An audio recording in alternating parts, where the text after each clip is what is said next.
राजा विक्रमादित्य की प्रसिद्धि दूर दूर तक फैली थी। उनका साम्राज्य न केवल विशाल था बल्कि न्याय, समृद्धि और वीरता का केंद्र भी था। परंतु हर प्रकाश के पीछे एक अंधकार छिपा होता है। यही अंधकार रक्तमाला के रूप में उनके राज्य पर छाने वाला था। रक्तमाला कोई साधारण स्त्री नहीं थी, वह एक राक्षसी थी जिसने काले जादू की साधना से अमृता प्राप्त की थी।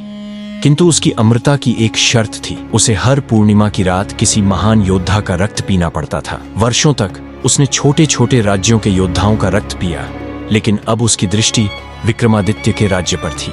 राजमहल में अजीब घटनाएं होने लगीं। रात के अंधेरे में सैनिकों का गायब होना, अज्ञात छायाओं का दिखना और भय से कांपते नागरिकों की खबरें विक्रमादित्य के पास पहुंची। उन्होंने तुरंत अपने सेनापति अग्नि प्रताप को इसकी जांच का आदेश दिया। अग्नि प्रताप और उनके कुछ सैनिक रात को गुप्त रूप से गश्त लगाने लगे। एक रात उन्होंने देखा कि एक विशाल काली आकृति हवा में तैरती हुई एक सैनिक पर झपटी और उसे उठा कर ले गए। वे उसका पीछा करते हुए जंगल में पहुंचे, जहां उन्हें एक विशाल गुफा दिखी। गुफा के भीतर रक्तमाला का महल था। चारों ओर जलती हुई जादुई मशालें थीं और बीच में एक रक्त से भरा हुआ जलकुंड था। वहां कई योद्धाओं की हड्डियां बिखरी पड़ी थीं। अग्नि प्रताप यह सब देखकर कांप उठे और तुरंत राजा विक्रमादित्य को सूचना देने के लिए वापस लौटे। राजा ने यह सुनकर तुरंत सभा बुलाई।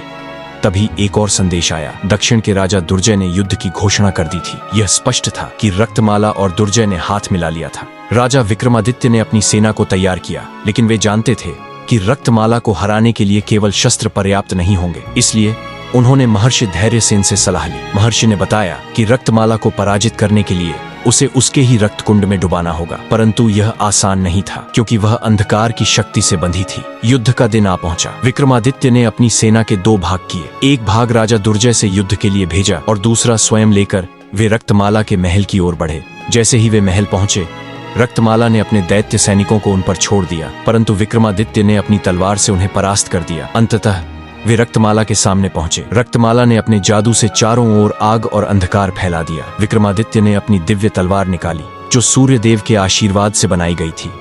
दोनों के बीच भयंकर युद्ध हुआ। अंततः विक्रमादित्य ने अपनी रणनीति का उपयोग किया और रक्तमाला को पीछे धकेलकर उसके ही रक्तकुंड में गिरा दिया। उसके गिरते ही पूरे महल में कंपन होने लगा और वह नष्ट हो गया। रक्तमाला का जादू समाप्त हो चुका था। रक्तमाला के अंत के साथ ही दुर्जय की सेना भी हार गई। राजा विक्रमादित्य ने अपने राज्य को पुनः सुरक्षित बनाया और न्याय की पुनर्स्थापना की। इस प्रकार विक्रमादित्य ने केवल अपने राज्य की रक्षा ही नहीं की, बल्कि अंधकार पर प्रकाश की जीत का भी प्रतीक बने। उनकी वीरता की यह कथा युगों युगों तक गूंजती रही।